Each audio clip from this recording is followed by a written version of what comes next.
Assalamualaikum.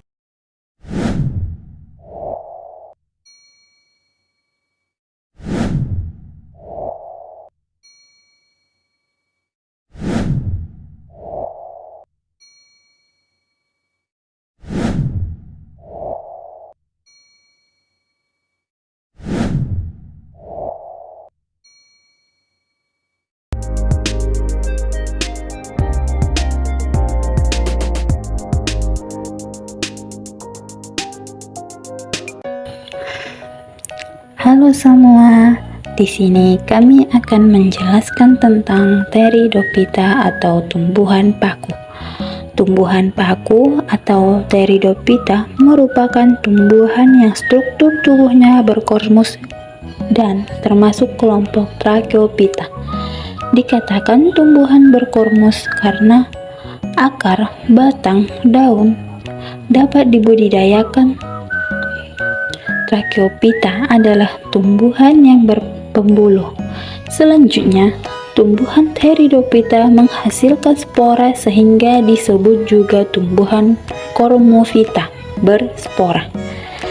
Pteridophyta itu sendiri berasal dari bahasa Yunani yaitu pteron atau bulu dan phyton yang disebut tumbuhan.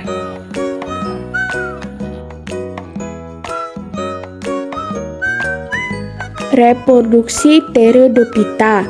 Reproduksi Pteridophyta sendiri terbagi dua. Yang pertama, reproduksi seksual atau genitatif melalui fertilisasi antara ovum dan spermatozoid yang nantinya akan menghasilkan zigot.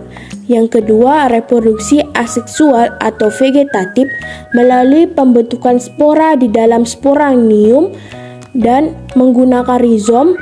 Rizom akan membentuk tunas-tunas tumbuhan yang berkoloni. Selanjutnya, kita akan melihat metagenesis atau pergiliran keturunan pada tumbuhan paku ini. Coba perhatikan gambar ini, diawali dulu dari terbentuknya spora. Nah, sporanium nanti melepaskan spora. Biasanya setelah sporaniumnya dilepaskan, nanti akan terbang terbawa oleh angin dan nantinya akan berkembang menjadi gametofit muda. Nah, gametofit muda ini lama-kelamaan menjadi gametofit dewasa. Gametofit dewasa ini biasanya jarang dijumpai. Walaupun ilustrasi ini menunjukkan sel telur dan sel sperma dari gametofit yang sama, berbagai mekanisme mendorong fertilisasi silang di antara gametofit. Artinya gini, jadi dari satu protalium yang saya jelaskan ini, kita akan menjelaskannya dari satu protalium saja. Tapi kadang atau banyak juga kejadian di mana protalium itu kawin dari protalium-protalium yang berbeda-beda. Karena pada umumnya spora itu jarang yang jatuh di tempat tumbuhnya sendiri-sendiri gitu. Jadi biasanya spora-spora ini jatuhnya berkelompok-kelompok tanpa disengaja, tapi bisa juga spora ini jatuh sendiri. Nah, dari protalium ini akan menghasilkan archegonium dan antheridiumnya. Kemudian terjadilah fertilisasi yang dimana spermanya akan berenang menuju archegonium. Di dalam protalium ini lalu terjadilah fertilisasi yang menghasilkan zigot.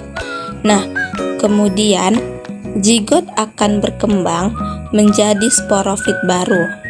Yang menjadi sporofit bisa kita perhatikan pada gambar tersebut. Dan tumbuhan muda keluar dari archegonium induknya, yaitu gametofitnya.